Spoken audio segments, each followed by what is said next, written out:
I knew something was wrong the first night the humming started. It was so soft I wasn't even sure it was real at first, like the sound your ears make after too much silence, but it came from one specific place. The locked door at the end of the narrow hallway. I'd only moved into the apartment 2 nights before, dragging 2 suitcases and a box of books down the chipped concrete steps into what the landlord cheerfully called a garden-level studio. Though really it was a cold, unfinished basement underneath a long-forgotten rental house just outside Grants Pass, Oregon. The walls wept condensation by morning. The ceiling pipes groaned when someone upstairs flushed, and the air always carried a thin, mildewy scent like a towel forgotten in the back seat of a car. The place was dirt cheap. Cheaper than anything I'd seen in 3 counties, and I wasn't in a position to ask too many questions. I just lost my job in Portland and needed somewhere to stay until I figured things out.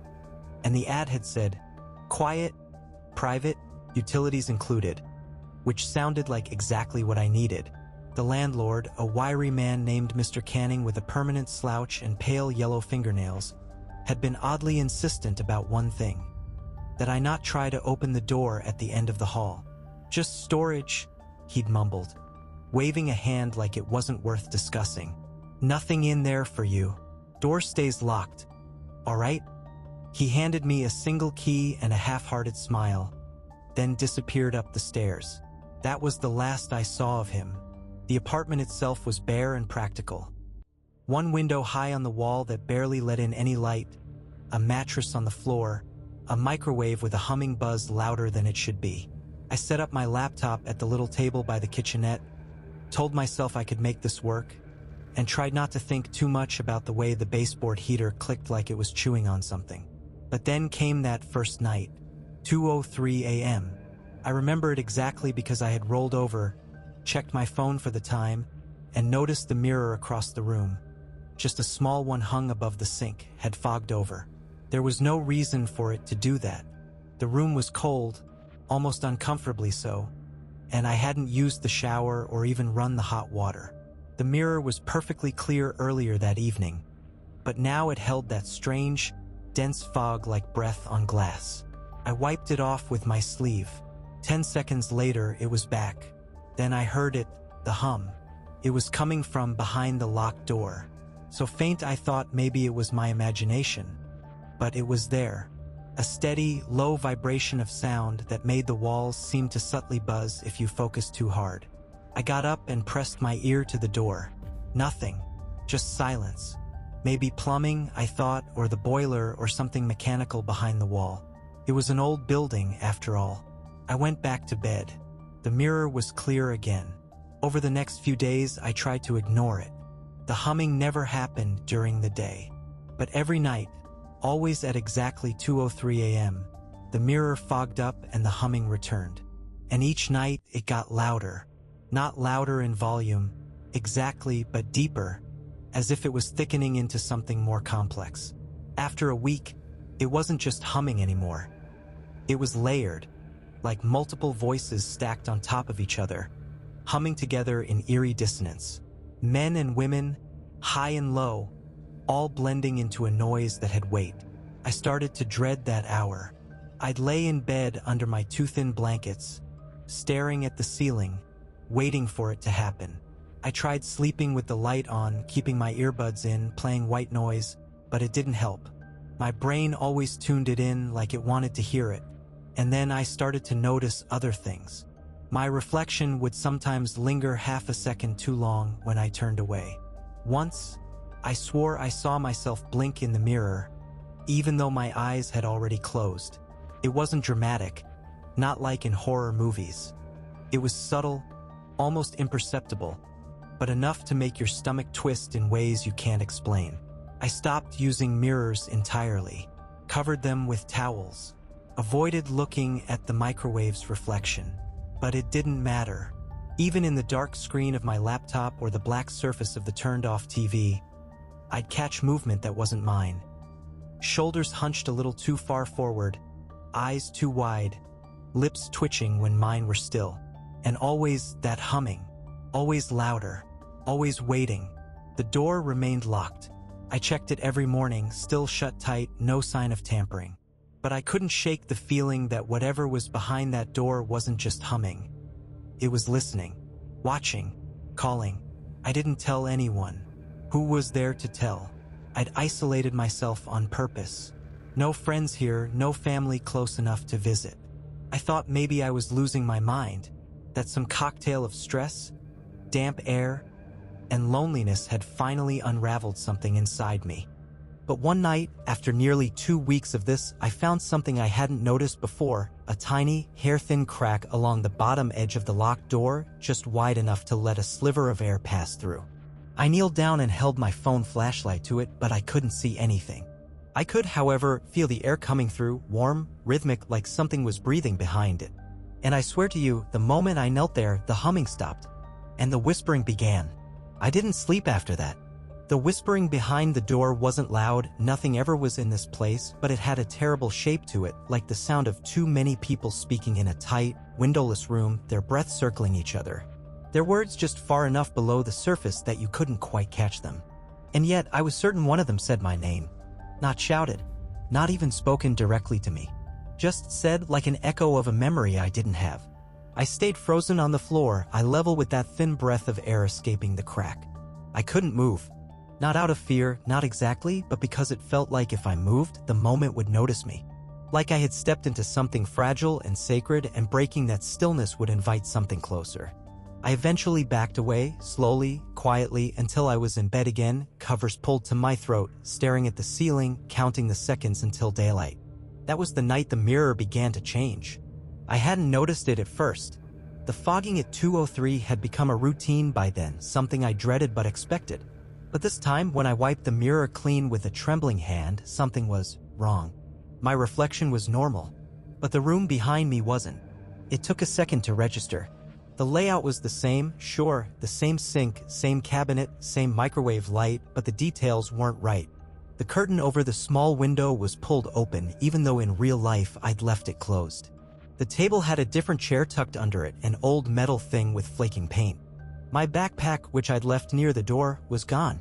It was as if the mirror showed a slightly different version of my apartment. A version I didn't recognize. I moved my arm and my reflection followed, just a beat slower than it should have. I leaned forward, staring hard, trying to see if I'd missed something, but then the light bulb above the mirror flickered, and when it came back on, my reflection was just standing there. Still, watching me. I backed away. I didn't go near that mirror again for 2 days. But no matter how many towels I draped over it, no matter how many times I unplugged the microwave, the reflections found me. Not just in the mirror. In windows. In spoons. Even in the black mirror of my turned-off phone screen at night. They weren't always off, sometimes they matched me perfectly, but other times the differences were tiny and disorienting. A blink that didn't sync. A smile I didn't make. Once I caught myself looking toward me while my real self was facing away. And always at 2:03 a.m. they grew bolder. I tried to talk myself out of it. Sleep deprivation. Isolation. Maybe mold spores or carbon monoxide, something chemical, something fixable. I bought a detector from the hardware store and checked the air. Perfectly clean. I visited a clinic for a mental health checkup and left with a pat on the back and a maybe take a walk once in a while. But something was happening here. Something real. And then, one night, I woke up standing in front of the mirror. I don't remember getting up. I don't remember walking across the room. But I was there barefoot, shivering in the damp cold, hand hovering just inches from the glass. And this time, my reflection wasn't even pretending. It was smiling. Not wide, not cartoonish, just a slow, creeping smile that only touched one corner of its mouth. My real mouth. Except I wasn't smiling. I was scared out of my mind. I stepped back. The reflection didn't. Then, slowly, it turned away from me and began walking. Not in the mirror. In the room behind it. The reflection was showing me somewhere else. It walked through a version of my apartment that looked older, ruined somehow. The walls were streaked with water stains, the lights dimmed to a flicker. My reflection passed the kitchenette, the hallway, and stopped in front of the locked door. The one I had never opened. It reached into its pocket, pulled out a key. I don't remember going to the drawer, but when I blinked, I was standing in the hallway holding the small red-handled screwdriver I kept for assembling cheap furniture. The door was in front of me. Silent. Waiting. There was no lock, not really. Just a rusted latch with a single screw keeping it shut. I don't know what made me do it, what finally broke whatever boundary I'd drawn for myself, but I leaned forward and started to unscrew the lock. The humming started again. Louder now? Not just noise, but rhythm. Breath. Something desperate and layered and hungry behind the door. When the last screw dropped, I hesitated. The door didn't swing open on its own. Nothing lunged out. It just sat there, slightly ajar. I pushed, and found the room empty. No boxes. No clutter. No broken furniture. Just concrete floors, water-streaked walls, and in the far corner, facing away from me, a tall, narrow mirror. It wasn't dusty. It wasn't broken. It stood like it had been waiting there for someone to notice it. The frame was plain wood, dark-stained, smooth. The glass had a strange gleam to it even in the half-light. It faced the wall. That should have been my first warning. I should have closed the door and walked away. I should have run upstairs and packed my things. I should have never touched it. But I did. I reached out and turned the mirror around. That's when I realized it wasn't showing me. It wasn't showing the room. It was showing someone else. And they were already looking at me. The moment the mirror faced me, I forgot how to breathe. There was no delay. No slow fade. The image in the glass wasn't my reflection, it was someone else entirely. A man, pale and motionless, standing in a room that looked almost, but not quite, like mine. He wasn't mimicking me. He wasn't facing the same direction. He was staring straight ahead, right into the glass, like he had been waiting there for hours. Or longer. The air in the room felt heavier, thicker, like it had been displaced by something I couldn't see. Behind me, I could still hear the faint, layered humming, except now it wasn't coming from behind the mirror, it was coming from inside it. The man didn't move. His eyes were dark, slightly sunken, as if he hadn't slept in days. His mouth twitched every few seconds like he wanted to speak but didn't know how. His face. I couldn't explain it. There was something wrong about it, something familiar and wrong in the way a dream feels familiar but collapses under scrutiny. I backed away slowly, not daring to turn around. I kept my eyes locked on his. Every nerve in my body screamed that if I looked away even for a second, something would change. Something would follow. Then he raised his hand. It wasn't a wave. It wasn't a greeting. It was slow and deliberate, palm open, facing the glass, like he was trying to touch me through it. The humming deepened, all the voices folding into each other until it sounded less like sound and more like pressure against my ribs. I ran. I slammed the door shut and wedged a chair against it, even though I knew it wouldn't matter. I spent the rest of the night sitting on my mattress with every light in the apartment turned on, clutching the screwdriver in one hand and my phone in the other. I didn't sleep. I couldn't. But the next night, I did sleep. And when I woke up, I was in the reflection room. At first, I thought I was dreaming. But dreams don't have smells, and this one did. Cold concrete. Wet mildew. The air was icy against my feet. I was barefoot, wearing the same clothes I'd gone to sleep in. The door was gone. There were no lights. The only thing in the room was the mirror. But this time it faced me. And this time it showed me asleep, lying on my mattress, mouth slightly open, arm curled under my pillow. My chest rose and fell in slow, peaceful rhythm. I watched myself sleep for what felt like hours. And then the figure appeared behind me. At first, I thought it was a shadow. But it had mass. Shoulders. Height. It loomed behind my sleeping form like it had always been there, just beyond the corner of my eye. I couldn't make out a face. Just movement, slow, careful movement, like it didn't want to wake me. I tried to scream, to pound on the glass, but nothing came out. My hands slapped soundlessly against the mirror. The figure leaned closer to my sleeping form, and I felt something inside me snap. I woke up gasping, soaked in sweat. The room was quiet. The humming was gone. The lights still buzzed softly above me. My door was still locked. Nothing had changed, except the mirror. It had fogged over again. I approached it slowly, trembling. Wiped it clean. This time, the room behind me was empty. But my reflection was still there, staring forward, eyes wide and mouth slightly open. Frozen. Not moving. I stepped left. It didn't. I stepped right. Nothing. I leaned in and whispered, "Move." It blinked. And smiled. Not a real smile. Not a smile I would ever make. This was something else, stretched too wide, teeth too even, too still, like it was trying to remember how humans smiled. And that was when the second twist hit me. I finally noticed the detail I had somehow overlooked every time. The mirror wasn't flush against the wall. There was a thin gap behind it. A space. A depth. And if I looked closely enough, I could see something past the glass. Not a reflection.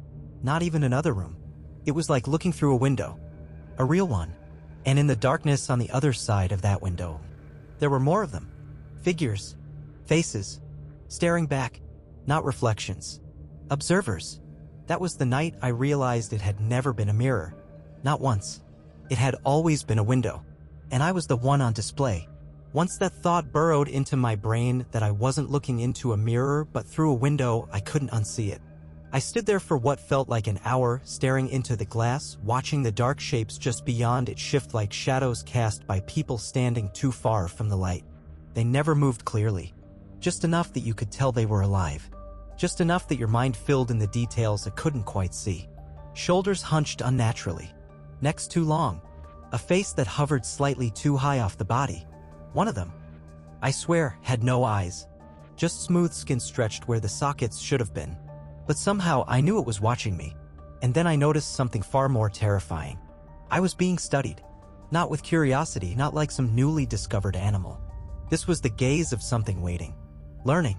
The kind of look a spider gives when you walk into its web and it's calculating just how far it has to move to wrap you up. That night, I slept with the lights on again. My phone tucked under my pillow. The screwdriver under my blanket. And for the first time, I locked my bedroom door, not that it would do anything, but I needed some illusion of control. Something to keep me from falling completely apart. At 2:03 a.m., I woke up gasping. The mirror across from the bed was fogged. Not lightly, not like breath on glass, completely covered in a thick, pearlescent mist, swirling like smoke trapped inside. I didn't even need to wipe it. I could already see the movement behind it. A figure again. This time it wasn't standing still. It was pacing like it was trying to think. Its hands moved in jerky, twitching motions. And though I couldn't hear anything, I could tell it was mouthing something. Fast. Repetitive. Its lips never stopped moving. I turned on my phone's camera and held it toward the mirror. But the screen showed nothing, just my own pale face, trembling in the glow of the LED. No fog. No pacing figure. Nothing. My reflection still existed, but only for the camera. Not for my eyes. That was the moment I stopped trusting anything with a screen. I called Mr. Canning the next morning. The landlord. I told him I needed to leave, asked if there was another unit, told him something was wrong with the basement apartment, plumbing issues, I said, trying to keep the desperation out of my voice. He didn't speak for a long time. Then he said, quietly, "You went in that room, didn't you?" I froze. He sighed. "You moved the mirror. I told you not to go in there." "You said it was just storage," I said, barely able to keep my voice level. "There was nothing in there but that mirror." "It's not a mirror," he said, and hung up. I sat on the floor for a long time after that, not crying, not thinking, just sitting as the silence crept into my chest and made itself at home. After that, the rules changed. The mirror window, whatever it was, started showing me things during the day. Little glimpses only for a second. I'd pass by the covered glass and catch something I knew didn't belong. A different version of the room. A figure standing too close to where I had just been. Sometimes it would show a version of me doing something I hadn't done, brushing my hair in a shirt I didn't own, typing on a laptop with a screen I didn't recognize. Other times it showed nothing. Just that awful room on the other side, dark and pulsing with a presence I could feel but never describe. The fogging stopped being tied to 2:03 a.m. It came randomly now. Noon. 5 p.m. One time, it fogged up while I was brushing my teeth and didn't stop swirling for 6 full minutes. I watched myself in the mirror the whole time, never blinking, mouth slightly open, toothbrush frozen in midair. I'd been swapped out. My reflection had taken a break. And that night, I had the dream. It wasn't like a regular dream. It didn't feel constructed, no strange shifts in logic, no sudden transitions. It felt observed, like someone had carved out a copy of my life and was testing me inside of it. In the dream, I was sitting in my apartment, but I couldn't move. I could only watch as things unfolded. The mirror in the corner pulsed faintly. Every time I blinked, the room shifted a little more. The walls decayed. The furniture aged. The floor cracked. I tried to stand, but my legs wouldn't respond. The reflection across from me smiled again. It sat where I sat, moved when I didn't. Its hands were twitching, mimicking something I hadn't done yet. Then it stood, walked to the mirror, on its side of the glass, and knocked. 1, 2, 3. I woke up in the middle of the living room floor, arms and legs splayed like I'd fallen forward. My mouth was open. My jaw ached. My tongue was dry. The mirror was right in front of me, and there were 3 fingerprints on the inside of the glass. I didn't leave the apartment for 3 days after that. I couldn't. Every time I reached the front door, something inside me pulled back, not fear exactly, but a dull certainty, like stepping through that threshold would make everything worse. Like it would follow me. I didn't know what it was anymore. A presence. A process. A version of me, or maybe a replacement waiting for permission. The mirror was no longer content to be an object. It had become a function, a portal that wasn't always open but never fully shut. It showed me things I wasn't meant to see. Sometimes that meant places I'd never been, rooms with peeling floral wallpaper, a hallway lit only by swinging bulbs, a stairwell that descended too far without end. Other times it showed my apartment, but subtly wrong. I noticed the kitchen window once had blinds. In the reflection, they were gone. I kept the microwave on the left counter, but in the mirror, it was reversed, as if the entire apartment had been flipped. I tried chalking it up to angles, lighting, my own fraying sense of detail. But I knew better. The worst was when I saw myself doing things I hadn't done. Reading a newspaper I'd never bought. Standing in the shower, fully clothed. Sitting cross-legged on the kitchen counter, just staring at the wall for hours, unmoving. I began recording myself. Not for proof, no one was going to believe this, but to keep a grip on what I was really doing. I'd set up my phone on the shelf, hit record before bed, or while I cooked, or when I left the apartment for the rare walk. Watching the footage was like peeling away a scab. Every time I played it back, I expected to find something. Some discrepancy. And then I did. On a Tuesday morning, I watched the footage of myself sleeping. It had started like every other night, tossing once, then rolling over, facing the wall. But at 2:03 a.m., my body sat upright. Smooth. Effortless. My eyes were open. Only I didn't move after that. I just sat there, staring forward. Not at the mirror. Just at nothing. For 24 minutes. Then I laid back down, closed my eyes, and resumed breathing like nothing had happened. I remembered none of it. I didn't even feel tired the next day. That's when I knew something had entered. Not like a possession. More like a visit. It was trying me on. I started noticing gaps in my memory. Missing time. I'd glance at the clock, open the fridge, and blink only to find an hour had passed. My phone had photos I never took. All of them of me asleep. Some from angles that couldn't have come from inside the apartment. One even showed the top of my head like the lens had hovered over me. I should have run. I know that now. But you don't run when you don't trust your legs to be your own. You don't run when you can't be sure you're the one doing the running. So I tried to fight it with routine. I cleaned. I rearranged furniture. I unplugged the microwave, sealed off every reflective surface. I even covered the bathroom mirror with duct tape and a towel. Didn't matter. The window still showed me things. The fog returned, not in the mirror this time, but in the room itself. A dense haze that gathered low to the floor around 2:03 a.m. like mist poured from a hidden vent. It was cold and wet. It pooled in the corners and vanished by dawn. I searched for leaks, faulty pipes, broken insulation. There were none. I found a journal in one of the kitchen drawers. It wasn't mine. The pages were stiff with age and water damage, but some entries were still legible. The handwriting was tight and slanted, clearly written in a rush. Most of the entries didn't make sense, just fragments. Reflections not reversed.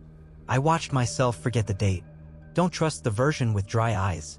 If you see it watching, it already knows how to replace you. One entry was underlined 4 times. The other side of the mirror is not a copy. It's a choice. That stuck with me. I started wondering if that's what this was about. Not a haunting. Not an accident. A selection. Maybe I was being evaluated. Then came the second twist.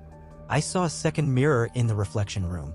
It happened while I was staring into the original one, hypnotized by a flickering shadow that kept moving just out of view. For a split second, the figure stepped sideways, and behind it, another mirror stood against the wall. It looked just like mine, same dark wood frame, same warped shimmer. And in that second mirror, I swear to you, I saw my real apartment. Me. Standing at the sink. Looking back, that's when I understood. This wasn't a single two-way mirror. It was a network. A system of observation. And I wasn't being haunted. I wasn't even being studied anymore. I was being compared. Once I understood the mirrors were part of a network, rooms like mine stitched together by thin glass and thick silence, I couldn't pretend anymore. I wasn't just seeing versions of myself, I was seeing candidates. Tests. Trials. Something was watching not only me but others like me. Or maybe, impossibly, they were all me. The fog returned that night, dense and sudden, blooming from beneath the locked door even though I hadn't opened it in days. This time it brought something else, a sound quieter than breathing but sharper than thought. Like fingernails clicking lightly against a surface. Not random. Patterned. Tapping. I sat frozen on the mattress, knees pulled to my chest, watching the air in the apartment shift in ways that didn't make sense. Curtains moved when there was no breeze. Light bulbs dimmed without flickering. My reflection appeared in the blank television screen even though it was off, and in that reflection I wasn't sitting. I was standing behind myself. I spun around, nearly falling off the bed. No one there. I stared at the black screen again. My reflection stood still, smiling faintly like it had been caught midway through rehearsal. That's how I started thinking of it. Rehearsals. Each night, the reflections weren't copying me anymore. They were practicing. Repeating movements, refining expressions, watching how I reacted. As if they were preparing for a role they didn't fully understand. That role was me. Sometimes I caught them just a beat too early, my reflection turning its head before I did, lips moving out of sync, blinking with just a half-second delay.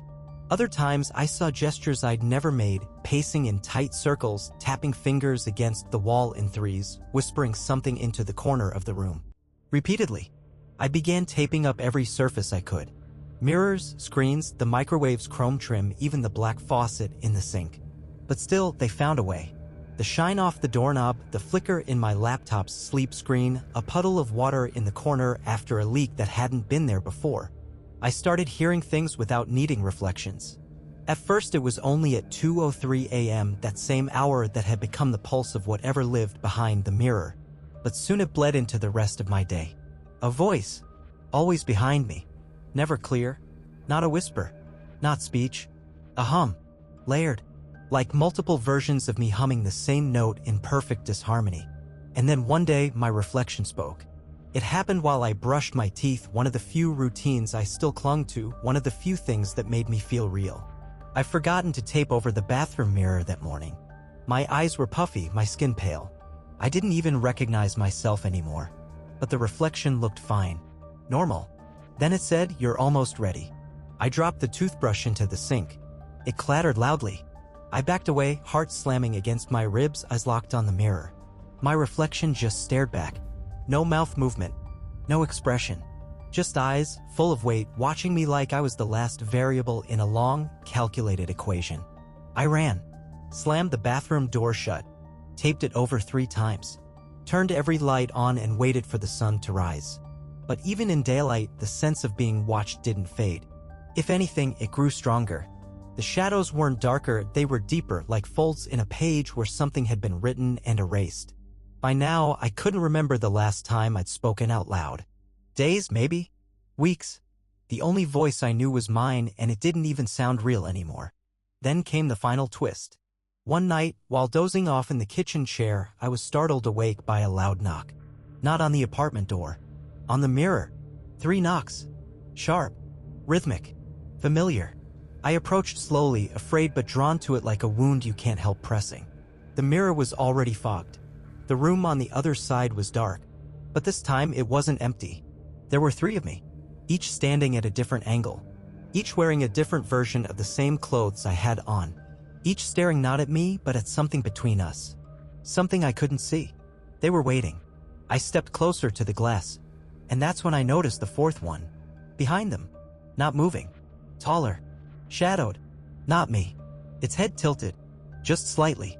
Enough to suggest interest. Or approval. It looked directly at me, through the others, and smiled. Not wide. Not grotesque. Just final. I backed away, breath caught in my throat, and stumbled against the table. My phone buzzed, screen lighting up for a message I hadn't expected. Unknown sender. It said only this. You've been selected. Prepare to switch. That's when the lights in the apartment cut out. And all the mirrors began to hum. I don't know how long the power stayed off. When the humming started, from the mirrors, from behind the walls, from inside my own skull, it felt like time began to stretch.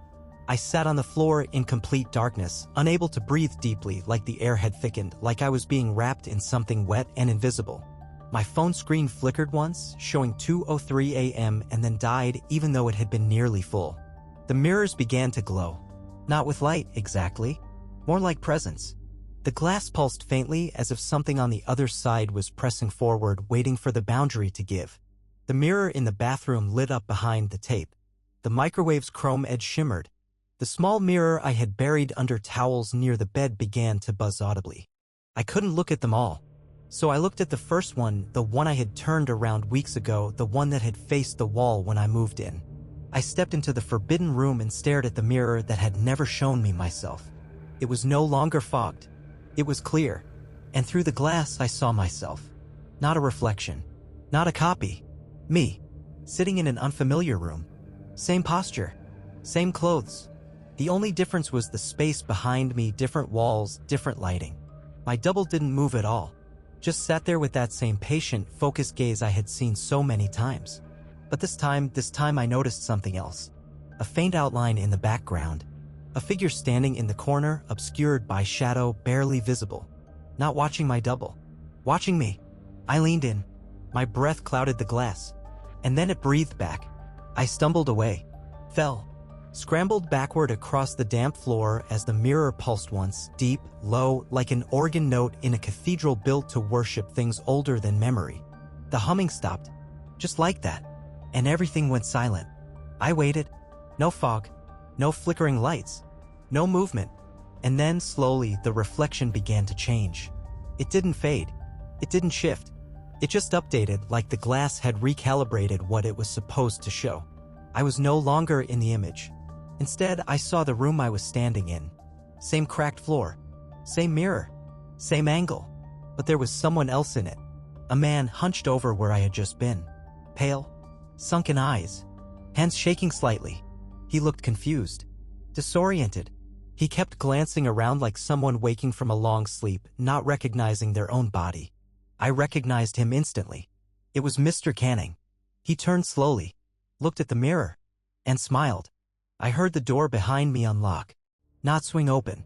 Unlock. I turned around, heart jackhammering, and walked slowly back into the main room of the apartment. The front door, deadbolt, chain, latch had all come undone. Not violently. No force. Just open.